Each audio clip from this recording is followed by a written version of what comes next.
Oggi 16 gennaio 2024, video all'interno perché siamo sotto l'effetto di un ciclone. Quindi andiamo a vedere il doppio pendolo per il servizio. Avevamo già visto il doppio pendolo per il dritto, quindi salterò la fase iniziale dove c'era la spiegazione di che cos'è un doppio pendolo, eventualmente guardate il video del dritto e passiamo al doppio pendolo per il servizio e consideriamo questa parte qua del movimento, sempre quando la racchetta, diciamo al punto morto inferiore, cioè quando la racchetta cade dietro, vediamo quali sono le forze che agiscono sulla racchetta. Adesso nel servizio, il servizio lavora su tutte e tre le dimensioni, mentre invece il doppio pendolo lavora su una dimensione sola, però noi considereremo questa dimensione sola e vedremo in che modo si attivano i segmenti corporei con l'esatta sequenza. Prendiamo in considerazione quindi questo momento qua. Questo è Djokovic.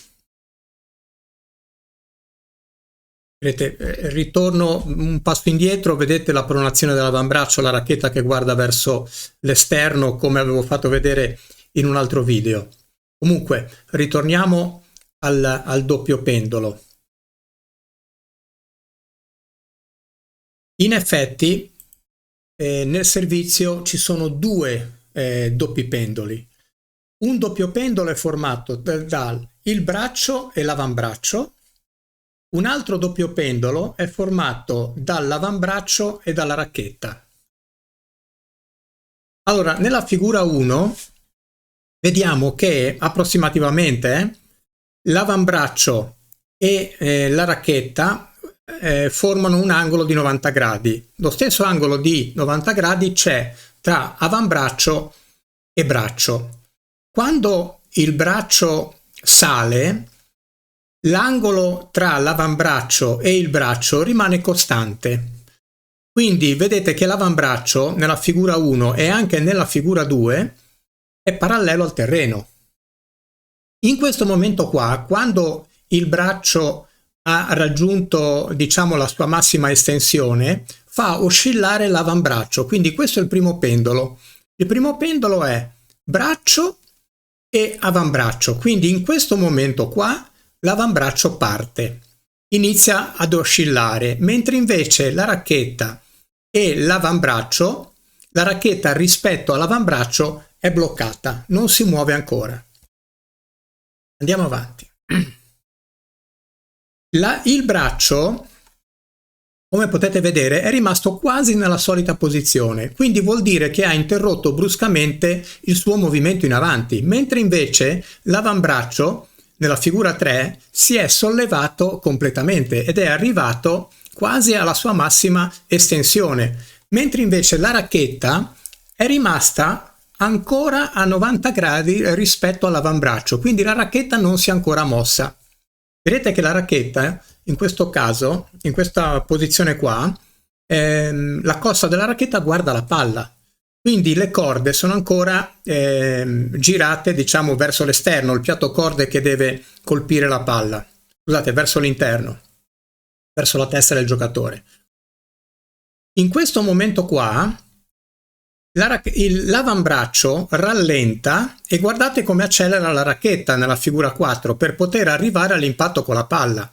Quindi diciamo che in effetti l'avambraccio e anche il braccio non è che si fermano completamente, avanzano anche per la spinta del corpo.